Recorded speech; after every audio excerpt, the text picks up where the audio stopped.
Guys, I, Aru Sadia, welcomes you to my YouTube channel AS Classes. I hope all of you are doing well. If you people like my videos and content, then please do like, share and subscribe my channel. Please press the bell icon. I am seeing that you guys are watching my videos, but you are not liking it and commenting it. Please do press the bell icon to subscribe it, to like it and to share it. If these content are beneficial to you, you can also suggest it to your near and dear ones who require the content like these. As my channel is a budding one, so it requires your support. So please do like, share and subscribe my channel as much as you can. So, as you know that we are doing our NCERT series for Science Class 6. Today, we are going to start with chapter number 4. What is the name of our chapter? Sorting materials into groups. As the name itself says, sorting materials into groups. What does it mean? मतलब हमें materials जो है उनको sort करना है groups के अंदर. Sort मतलब हमें अलग अलग कर देना है. सपोज आप लोगों की कुछ favourite, you have so many toys right, तो उन टॉयज में से आपके कुछ फेवरेट टॉयज हैं जो टैडीज हैं, कुछ कार्स हैं, कुछ बॉल्स हैं. तो आप लोग क्या करते हो, एक अलग अलग बॉक्स बना लेते हो. मैं आपको कहती हूँ आप अपनी फेवरेट जो टॉयज हैं उनको आप सेपरेट कीजिए. तो व्हाट विल यू डू, आप एक बॉक्स के अंदर सारे वो टॉयज लाकर रख देंगे जो आपके फेवरेट है. तो आपने उन जो आपके टॉयज थे उन टॉयज में से आपने क्या अलग कर लिया, आपके फेवरेट टॉयज. उनको अलग करने का बेसिस क्या था, favourite, what you like the most, right? तो आपने क्या अपने सारे टॉयज में से अपने फेवरेट टॉयज को अलग कर दिए. Then I ask you to separate the toys which were made up of plastic. ऐसे टॉयज को अलग कर दिया आप जो आप प्लास्टिक से बने हो, तो आपने अपने सारे टॉयज में से उनको अलग कर दिया. तो ये क्या है बेटा, एक तरीके का बेसिस हुआ. मैंने आपको बेस दिया कि आप क्या है लाइकनेस के बेसिस पे अपने जो टॉयज है उनको सेपरेट कीजिए, या फिर वो किस मटेरियल से बने हैं उस बेसिस पे सेपरेट कीजिए. तो ये क्या है, आपको एक बेस मिल गया जिससे आप अपने टॉयज जो है उनको कर सके, ताकि आप इजीली अपने टॉयज तक पहुंच सके. तो ये क्या हुआ, बेसिस हुआ. तो इस चैप्टर में भी सॉर्टिंग मटेरियल्स इनटू ग्रुप्स हम यही पढ़ने वाले हैं कि हमारे आसपास बहुत सारे मटेरियल्स प्रेजेंट हैं.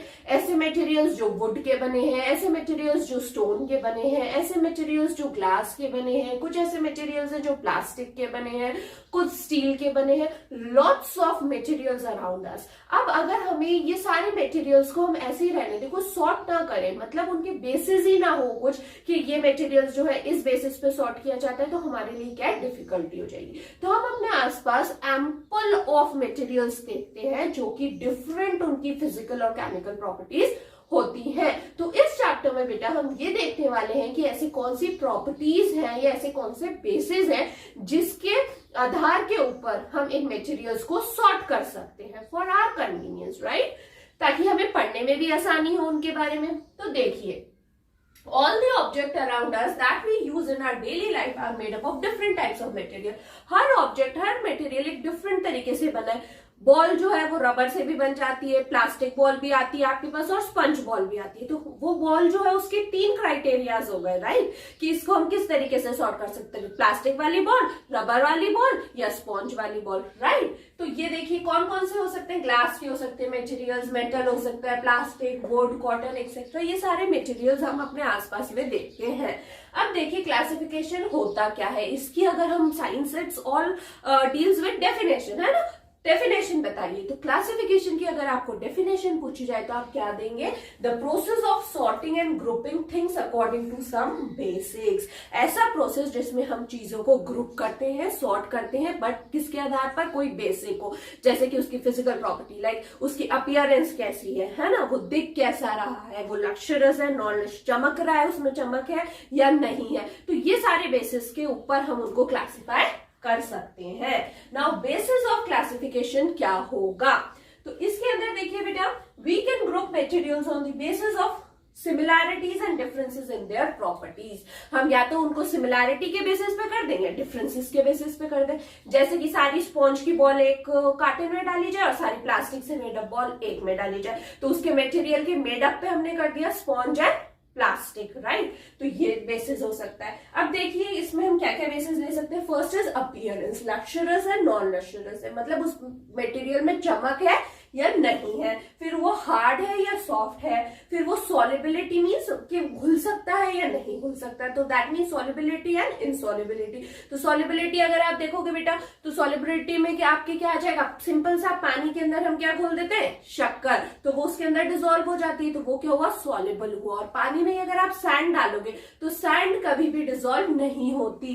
What does sand do, it settle down at the bottom, right, तो वो इनसॉल्युबल हो गया। फिर ट्रांसपेरेंसी, ऐसे ऑब्जेक्ट्स जिनके थ्रू हम देख सकते हैं, ठीक है, इसमें भी 3 आएंगे, वो हम आगे डिस्कस करने वाले हैं इसी चैप्टर में। एज ऑफ नाउ आपको ये क्लियर होना जरूरी है so that we can move ahead. As I told you, there are many ways through which we can group or sort materials, right? What are the ways? क्या क्या ways हैं जिनसे हम किसी भी material को sort कर सकते हैं या group कर सकते हैं? देखिए, या तो उनके on the basis of their color, उनका color क्या है, उनका mass क्या है, उनकी appearance कैसी है, वो कैसे दिख रहे हैं, वो hard materials हैं, वो soft materials हैं, वो plastic के materials हैं, are they the materials made up of wood, कोई glass के objects है, तो हम इन सारे basis के ऊपर क्या है उनको क्लासिफाई कर सकते हैं। कोई रिजिड है, कोई सॉल्युबल है, कोई इनसॉल्युबल है, तो ये सारे बेसिस क्या है जिनके बेसिस पर, ये सारे पॉइंट्स हैं जिनके बेसिस के ऊपर हम क्या है किसी भी मटेरियल को ग्रुप के अंदर सॉर्ट कर सकते हैं। तो आइए अब सबसे पहले हम ये देखते हैं कि ऐसी कौन सी प्रॉपर्टीज है मटेरियल्स की जिसके बेसिस के ऊपर हम उनकी ग्रुपिंग जो है वो कर सकते हैं। As the name of a chapter suggest, sorting materials into groups. हम कैसे उन मटेरियल्स को सॉर्ट करते हैं ग्रुप्स में, वो क्या क्या प्रॉपर्टीज हैं जिसके बेसिस को लेकर हम उनको सॉर्टिंग करते हैं, राइट। तो first one is 3 states of matter. बेटा हमारे मैटर में 3 स्टेट्स है। First is solid, liquid and gaseous, ठीक है। सॉलिड वो सारी चीजें जो हमें ठोस दिखती है, लिक्विड वो चीजें हैं जो हमें पानी जैसी जो चीजें होती है, राइट, और गैसियस वो है जो भाप के फॉर्म में उड़ जाती हैं या आसमान में एयर में प्रेजेंट होती हैं। वो सारी चीजें कैसे हो गई, गैसियस, ठीक है, जैसे कि हमारी ऑक्सीजन हो गई, है ना, ये सारी कैसी हैं, गैसियस। अब इसका अगर मैं आपको बेस्ट एग्जांपल देके समझाऊं तो is our water. Water is present in liquid form, तो जब वो पानी है, जिस पानी को हम पीते हैं, तो वो कौन सी फॉर्म है मैटर की, लिक्विड। जब हम उस पानी को फ्रीज कर देते हैं फ्रीजर में, तो वो सॉलिड क्यूब्स बन जाती हैं, that is known as ice cubes. और वो आइस क्यूब्स कौन सी मैटर को वो दिखाती हैं, हमारी सॉलिड स्टेट। और जब उस वाटर को लिक्विड फॉर्म में हम हीट करते हैं तो वो वेपर्स के फॉर्म में ऊपर उठ जाता है, और उस गैसियस फॉर्म को हम क्या बोलते हैं, उस गैसेस जो वेपर्स भाप के फॉर्म में वो उड़ रहा है उसको हम क्या बोलते हैं, गैसियस स्टेट ऑफ मैटर। तो ये 3 स्टेट्स ऑफ मैटर आपको आई गेस समझ में आ गई होंगी, सॉलिड, लिक्विड, गैस। तो हम इन 3 के बेसिस के ऊपर हमारे जो मटेरियल्स हैं उनको सॉर्ट कर सकते हैं। सेकेंड आ गया बेस्ड ऑन अपीयरेंस। अपीयरेंस कैसी है उसके बेसिस पे भी हम सॉर्टिंग ऑफ मटेरियल्स करते हैं। सबसे पहले कलर के बेसिस पे हम कर सकते हैं कि इसका कलर कैसा है, लक्शरस है या नहीं, कि ये मटेरियल जो है ये चमकता है, लक्शर मीन्स जिसमें चमक हो, शाइनिंग हो, तो ये लक्शरस है। और कोई मटेरियल्स ऐसे हैं जो नॉन लक्शरस है, जैसे कि वुड, उनमें चमक नहीं होती, ठीक है। और लक्शरस क्या हो गया, गोल्ड, सिल्वर, जिनके अंदर चमक होती है, मम्मा पहनती है ना ज्वेलरी, तो वो लक्शरस हो गए।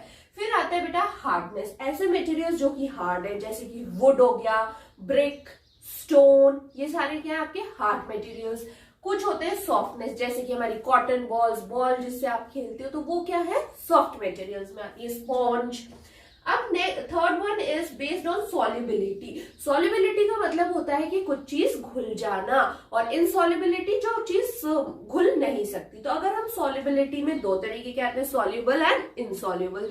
तो सॉल्युबल वो होते हैं बेटा जो कि खुल जाते हैं। आपने देखा होगा, आप पानी लो, पानी के अंदर चीनी डालो, उसको वो मिलाओ, हिलाओ, स्टिर करो, तो वो क्या है, पूरी की पूरी चीनी उसके अंदर डिसॉल्व हो जाती है। Same goes with salt. But अगर आप उस ही पानी के अंदर सैंड को डाल देते हो, तो सैंड जो है वो उसके अंदर डिसॉल्व नहीं होगी। सैंड क्या करेगी, सैंड उस पानी में जाके नीचे सेटल डाउन हो जाती है, बट सैंड जो है बेटा वो डिसॉल्व नहीं होती है। तो sand is an insoluble material and salt and sugar are soluble materials. Now our next one is metals and non metals. Metals और नॉन मेटल्स क्या होते हैं बेटा, मेटल्स में आप ये याद रखिए, ऐसी चीजें जो जिनमें लक्शर हो, जो मेलिएबल हो, डक्टाइल हो, थिन शीट्स के अंदर हम उनको कन्वर्ट कर सके, जो good conductor of heat and electricity हो, वो सारे मटेरियल मिला के हम क्या है बोलेंगे उनको, क्या है वो मेटल्स। जो सोनोरस हो, दैट मीन्स जो रिंगिंग साउंड प्रोड्यूस करते हो, वो सारे हमारे कहलाएंगे मेटल्स।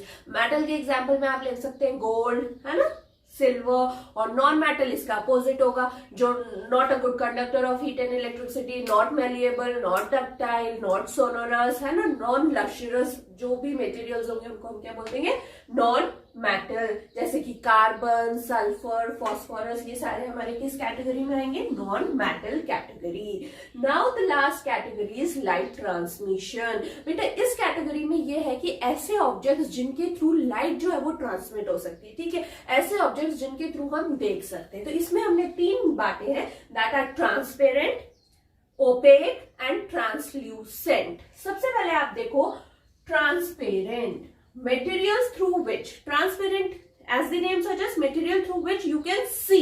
ऐसे मटेरियल्स जिनके थ्रू हम देख सकते हैं उनको हम क्या बोलेंगे, ट्रांसपेरेंट मटेरियल्स। इसके एग्जांपल में आ सकता है आपका ग्लास एंड वाटर। वाटर के थ्रू आप एक देख सकते हैं ना, तो ये क्या हो गया हमारा ट्रांसपेरेंट ऑब्जेक्ट। फिर ओपेक, ओपेक क्या है, ऐसे materials through which you can't see, ऐसे ऑब्जेक्ट्स जिनके थ्रू हम कुछ भी नहीं देख सकते। वुड के थ्रू अपन कुछ देख सकते हैं क्या, नहीं, तो आयरन भी होता है, इसके एग्जांपल्स आर दिस। फिर आता है translucent, materials through which we can partially see, ऐसे मटेरियल्स जिनके थ्रू हम पार्शियली मतलब धुंधला धुंधला देख सकते हैं, उनको हम क्या बोलते हैं, ट्रांसल्यूसेंट मटेरियल्स। ठीक है, इसका एग्जांपल आ गया आपके पास butter paper and old glass. जो ग्लास ओल्ड हो जाता है उसके थ्रू हमें धुंधला धुंधला दिखता है, बहुत क्लियरली नहीं दिखता, तो वो कैसा ऑब्जेक्ट हो गया, ओपेक ऑब्जेक्ट। आई थिंक आपको ये क्लियर हो गया होगा कि कौन कौन सी प्रॉपर्टीज है बेटा जिनके बेसिस के ऊपर हम मटेरियल्स को सॉर्ट कर सकते हैं ग्रुपिंग में, ताकि हर मटेरियल एक ऐसे ग्रुप में हो जिनकी सेम फिजिकल या केमिकल प्रॉपर्टीज हो। Discussed in short what are the bases on which materials can be sorted or can be classified। अब हम बेटा इसकी डिटेल स्टडी करने वाले हैं कि क्या क्या बेसिस है और उन बेसिस की क्या क्या प्रॉपर्टीज होती हैं। तो सबसे पहला basis on which the materials can be classified are, first is appearance. Appearance कैसी है मटेरियल की, क्या वो लक्सरियस है, क्या वो नॉन लक्सरियस है। लक्सरियस, some materials have special shine on them which is luxure। कुछ ऐसे materials होते हैं जिनके ऊपर शाइन होती है और उस शाइन को क्या बोलते हैं हम, लक्ष्य। और मेटल्स, जितने भी मेटल्स होते हैं ना, वो अपनी प्योर स्टेट में उनके पास कुछ शाइनी होते हैं वो, और उनको क्या बोलते हैं कि इन मेटल्स में जो है क्या है, लक्ष्यर है। क्यों, क्योंकि उनके अंदर शाइन है, तो उनके अंदर क्या है, लक्ष्य। तो इसके एग्जाम्पल हम क्या देख सकते हैं, गोल्ड, सिल्वर, ये सारे क्या है बेटा, एग्जाम्पल्स ऑफ लक्ष्य। और नॉन लक्ष्य में आ जाएगा आपके materials which do not appear shiny, ऐसे मटेरियल्स जिसमें कोई शाइन नहीं है। एग्जाम्पल आ गया आपका ग्रेफाइट, राइट, वुड। वुड और ग्रेफाइट में कभी कोई चमक देखी है क्या, नहीं, तो ये क्या है, नॉन लक्ष्यर।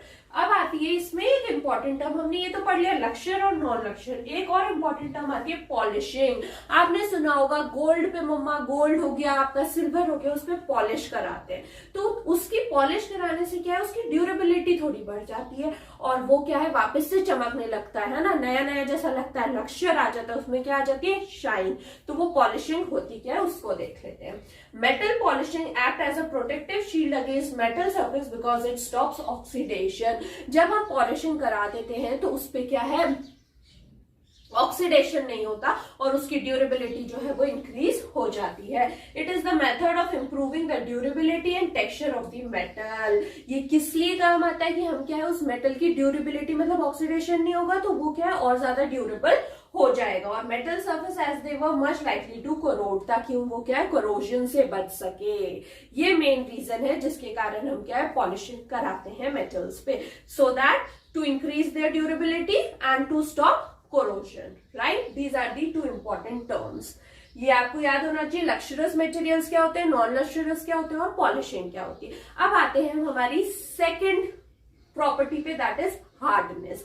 आप हर मटेरियल को देखोगे बेटा, कुछ मटेरियल्स हार्ड होते हैं, कुछ मटेरियल्स सॉफ्ट होते हैं। मैंने आपको एग्जांपल भी दिया था, सॉफ्ट में स्पॉन्ज की बॉल होती है और हार्ड में हम क्या है, स्टोन ले सकते हैं, ब्रिक ले सकते हैं। तो ये दोनों क्या है, डिफरेंट मटेरियल्स है। अब देखिए, materials that can be compressed, soft में क्या है, ऐसे मटेरियल्स जिनको हम कॉम्प्रेस कर सकते हैं वो क्या होंगे, सॉफ्ट। कॉम्प्रेस मतलब दबा सकते हैं, है ना, और वो इजीली डिफॉर्म, मतलब इजीली हम उनको तोड़ सकते हैं। तो ऐसे मटेरियल्स क्या होंगे आपके पास?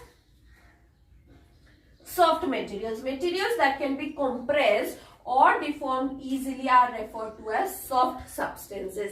ऐसे materials, ऐसी substance जो easily compress हो जाएंगी और deform हो जाएंगी, उनको क्या बोलेंगे हम? soft. और hard क्या होगा? ऐसे materials जिनको deform करना और compress करना hard है, तो वो कौन से हो जाएंगे? hard materials. अगर आप soft में example लेते हैं तो cotton, sponge, wood, wool, candles, gel etcetera, ये सारे आ जाएंगे आपके पास। और हार्ड के अंदर आ जाएगा आपके पास स्टोन, ब्रिक्स एंड स्टील, ये सारे आपके कैसे? Hard materials. और सॉफ्ट मटेरियल्स में आता है आपके पास कॉटन, वुल, कैंडल, जेल्स, जिनको आप इजीली कंप्रेस भी कर सकते हो और ये डिफॉर्म भी हो जाएंगे। और हार्ड मटेरियल्स क्या, उनको डिफॉर्म करना या कंप्रेस करना हमारे लिए थोड़ा सा टफ होता है।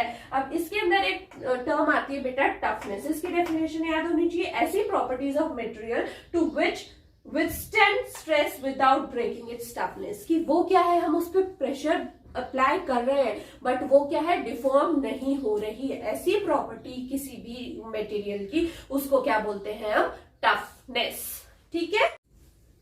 Third property is solubility. जैसे कि मैंने आपको सॉल्युबिलिटी में क्या बोला था? Tendency of the material to get dissolved, right. तो सॉल्युबिलिटी में हम बेटा दो चीजें देखते हैं, एक तो सॉल्युबल मटेरियल्स होते हैं, इनसॉल्युबल मटेरियल्स होते हैं। तो सॉल्युबल मटेरियल्स में क्या होते हैं? सम सब्सटेंस कंप्लीटली डिसॉल्व्स और डिसअपियर इन वाटर। कुछ ऐसे सब्सटेंस होते हैं जो पूरी तरीके से डिसॉल्व हो जाते हैं, डिसअपियर हो जाते हैं जब हम उसको किसमें डालते हैं? पानी में। जैसे कि आप देख लो, आप अपनी शुगर हो गया, सॉल्ट हो गया, आप उसको स्टिर करोगे थोड़ी देर तो वो डिसॉल्व और डिसअपियर हो जाएगा और उसका टेस्ट में पानी में आने लग जाता है। फिर आता है आपके पास इनसॉल्युबल। तो substance do not mix with water and do not disappear even after stirring for a long period of time. अगर आपने एक पानी का ग्लास लिया, उसके अंदर आपने सैंड डाल दी, आप उसको कितनी देर तक डिसॉल्व करते रहो, स्टिल करते रहो for a long period of time, but still वो जो उसके ग्रैनुल्स है वो वहीं के वहीं रहेंगे, वो जो है वो डिसॉल्व नहीं होगा। तो ऐसे सब्सटेंस को हम बोलते हैं इनसॉल्युबल सब्सटेंस। तो ये हो गई हमारी third property on the basis of solubility. Fourth one is flotation. Flotation क्या होता है? Tendency of an object to rise. Tendency, एक ऑब्जेक्ट में ऐसी टेंडेंसी कि वो राइज कर सके up to the upper levels of the fluid और to float on the fluid surface is known as flotation. Flotation का मतलब ये है बेटा, ऐसे मटेरियल्स की टेंडेंसी कि या तो वो क्या कर सके, वहां पे अपर लेवल तक ऊपर आ सके फ्लूइड के, या उसके ऊपर फ्लोट कर सके। ठीक है, मतलब अगर आपने किसी चीज को पानी में डाला तो वो पानी के ऊपर तैरती हुई आपको नजर आनी चाहिए। ऐसी टेंडेंसी जो उन मटेरियल्स के अंदर होती है, उस प्रॉपर्टी को हम बोलते हैं फ्लोटेशन। फॉर एग्जाम्पल, अगर आपने लीफ को जो है आपने उसमें डाला पानी के अंदर, तो वो लीफ क्या करती है? पानी के ऊपर ही आपको फ्लोट करती हुई नजर आती है, वो अंदर नहीं चली जाती। ठीक है, ऐसे ही अगर आप पेपर बोट है तो आप वो पानी के ऊपर ही आपको वो फ्लोट करती हुई नजर आएगी। तो ऐसी प्रॉपर्टीज ऑफ मटेरियल्स को हम क्या बोलते हैं? फ्लोटेशन। Now sinking. अब सिंकिंग क्या होता है? मतलब अंदर डूब जाना। अपोजिट ऑफ फ्लोटेशन, फ्लोटेशन का तो बिल्कुल उल्टा है। फ्लोटेशन तो क्या है कि हम पानी की जो ऊपर लेयर है उसके ऊपर ही मूव कर रहा है कोई भी मटेरियल। और सिंकिंग क्या होगा? अपोजिट है, which mean tendency of an object to go deep down to the lower levels of the fluid. मतलब बिल्कुल नीचे, पानी का जो निचला वो हिस्सा है वहां पे चला जाए। हम बहुत सारे टेम्पल्स में जाते हैं या बहुत सारे जगह पर जाते हैं, हमारे एक वो चीज होती है कि हम कॉइन को उछालते हैं और फिर वो वाटर के अंदर चला जाता है। तो वो कॉइन आपको ऐसे थोड़ी ना दिखता है कि ऊपर वाटर सरफेस पे आपको तैरता हुआ कॉइन दिख रहा है, नहीं, वो कॉइन सीधा कहाँ जाता है? नीचे की सरफेस पे, वहां पे जाके इकट्ठा हो जाता है। तो वो क्या है? कॉइन जो है वो क्या कर जाता है? सिंक कर जाता है। अब इन्हीं दोनों के साथ एक तो क्या हो गया? फ्लोटेशन मतलब पानी की अपर लेयर के ऊपर ही हम फ्लोट कर रहे हैं, और सिंक मतलब डीप डाउन चला गई कोई चीज। ठीक है, अब बायोन्सी क्या होती है? ये इंपॉर्टेंट डेफिनेशन है। ठीक है, the upward force applied by the fluid on the object of a body. ऐसा फोर्स जो हम किस पे अप्लाई कर रहे हैं? Fluid on the object of the body when an object is put in और सबमर्ज्ड इन द फ्लूइड। जब फ्लूइड के अंदर जाता है तो उसके ऊपर जो फोर्स लगता है उसी फोर्स को क्या बोलते हैं हम? बायोन्सी। फिर डेंसिटी। डेंसिटी क्या होती है बेटी हमारी? Reason why some objects float और सिंक। डेंसिटी ही एक ऐसा कारण है जिसके कारण कुछ ऑब्जेक्ट्स तो क्या होते हैं? फ्लोट कर लेते हैं, और कुछ ऑब्जेक्ट्स क्या करते हैं? सिंक कर लेते हैं। आपने जनरली सुना होगा कि जब भी कोई डेड बॉडी को पानी में डाला जाता है तो डेड बॉडी जो होती है वो पानी में क्या करती है, फ्लोट करने लग जाती है। ठीक है, क्यों? क्योंकि solids are more denser than liquid and gaseous. ठीक है, वो बॉडी जो है वो क्या है, पानी के ऊपर हमें तैरती हुई नजर आ जाती है, पानी से ऊपर आ जाती है। ठीक है, अब देखिए डेंसिटी की डेफिनेशन देख लीजिए, reason why some object sink और फ्लोट। फिर measurement of how tightly a material is packed together, it is defined as mass per unit volume. अगर आपसे डेंसिटी पूछे तो डेंसिटी ऑफ एन ऑब्जेक्ट क्या होगी, मास पर यूनिट वॉल्यूम। तो this is all for our fourth feature, that is flotation. Now this is the last feature on which we can sort or classify objects. Light transmission, जिसके तो ऐसे materials through which light can transmit.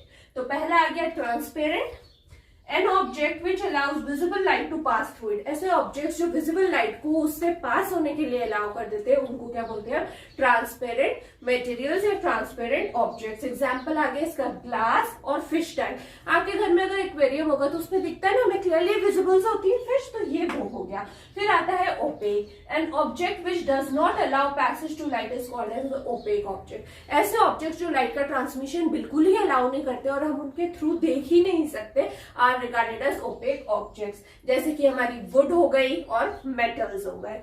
And the last one is translucent objects. Translucent objects क्या होते हैं, they allow partial passage to light, मतलब partially allow कर देते हैं, fully नहीं करते, आधी रूप से allow कर देते हैं, are called as translucent object. Example plastic bottle. So that's all for our fourth chapter named as sorting materials into groups. We have discussed everything about this materials, what are the basis of classification and sorting materials. We have discussed how we can sort materials into groups, and we have discussed all the bases in detail. So as of now we are done with this chapter.